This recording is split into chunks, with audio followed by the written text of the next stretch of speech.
لكل بنت مقبلة على الجواز هقولك على شوية علامات تعرفي منها إن الخطيب ده مش مناسب ليكي. لو بيتدخل في كل خصوصياتك وعايز يعرف دخلك كام ومصاريفك وعلاقاتك الاجتماعية وبتتكلمي مع مين، بلاش.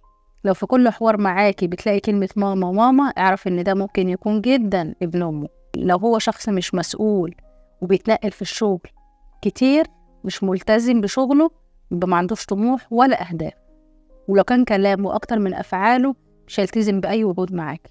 لو شايف نفسه عليكي ومتكبر، ده هيبقى متعالي عليك. ولو كان بخيل جدا ماديا وعاطفيا معاك في فترة الخطوبة، يعني ممكن يكون مستريح ماديا بس بيدقق في الخروجات، في الهدايا، في العزومات، بينكف معاكي ويماطل في شراء أي حاجة.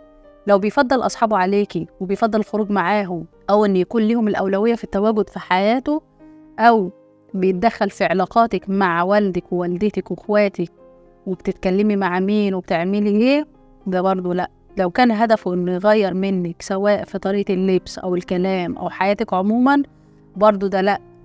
لو كان شكاك بزيادة وكان بيشتغل عليكي وكيل نيابة وبيحاوطك بجميع الأسئلة دون أي داعي، ده ما ينفعناش. ولو كان شخصيته أضعف من شخصيتك ومتردد ومش بيعرف ياخد أي قرار لوحده، ده برضو ما ينفعناش. ولو بيخاصم فترات طويلة لأسباب تافهة وقماص بقى بسرعة وعايزك انت تصلحيه، وقت الخلاف بيطلع أسوأ ما فيه وعصبي وشديد، في كلام غلط كمان بيطلع في الكلام حتى لو اعتذر بعد كده، ده مؤشر إنه هو ما بيتحكمش في انفعالاته. أو بيتكلم وحش عن أهله، برضو ما ينفعش. أو حتى بيتكلم وحش عن أهلك، يعني نفس الكلام سواء عن أهله أو عن أهلك، ما ينفعش.